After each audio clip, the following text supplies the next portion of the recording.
tukimaliza kuchimba haya mashimo yetu ya migomba, nini kitafuatia?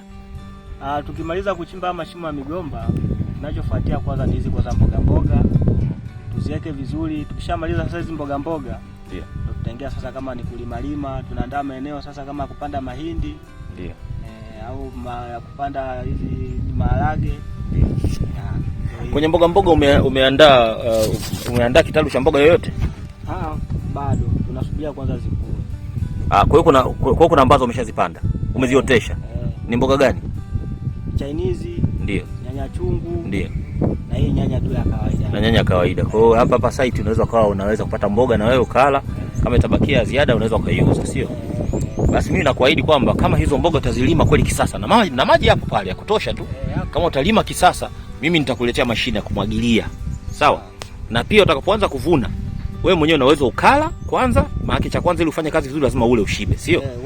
Sasa hivi nakununulia vyakula na kuletea, lakini itafika kipindi baadhi ya vyakula vingine utavipata hapa shambani, sio?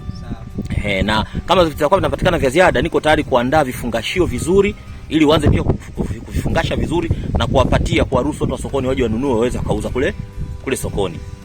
Kwa utaratibu huo unaonaje? Utaratibu mimi naona mzuri. Unadhani itakusaidia kwa kiasi gani kwenye kuendesha maisha yako? Yaani itasaidia sana. Pengine tunaweza kufika hata mbali. Sawa. Basi vizuri sana. Na uzao gani lingine ambalo ulikuwa unawaza hapa kwa hili eneo kwamba labda tukilipanda linaweza likawa zuri, linaweza likawa zao ambalo unaweza kulihudumia vizuri na linaweza kaja kuwa na tija likazalisha ukaingiza hela? Hapa zao naopiga mimi hesabu yangu labda mahindi ndio na maharage. Okay. Sawa. Kama tutakuja kupanda hii alizeti ndio. Lakini tupande kwanza mahindi na maharage. Sawa. Unadhani viazi pia vinaweza kustawi hapa? Viazi vinastawi. Aina gani ya viazi? Ile mbegu nyekundu ile. Viazi vitamu, viazi mviringo? Hivi vitamu. Viazi vitamu. Basi bwana, mimi nakupa hongera na nakupa moyo, tafadhali endelea kupambana. Yaani kama utaendelea kupambana vizuri, mimi ni kuahidi kabisa siwezi kukuangusha.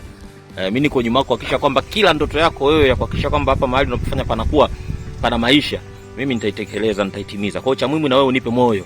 Uniahidi kwamba utafanya kazi kwa juhudi sana, unipe moyo ili na mimi ninapoweza kupambana na kujaribu kuleta huku vitendea kazi na nini, niwe naleta kwa moyo wote.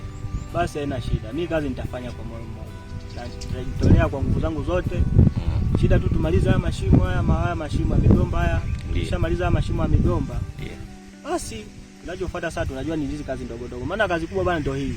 Sawa. Hii mashimo ya migomba ndio kazi kubwa hii. Sawa. Lakini hapa ikiisha, basi kazi nyingine zinaendelea na nitapiga kazi kwa juhudi zangu zote. Sawa. Basi vizuri. Basi sawa.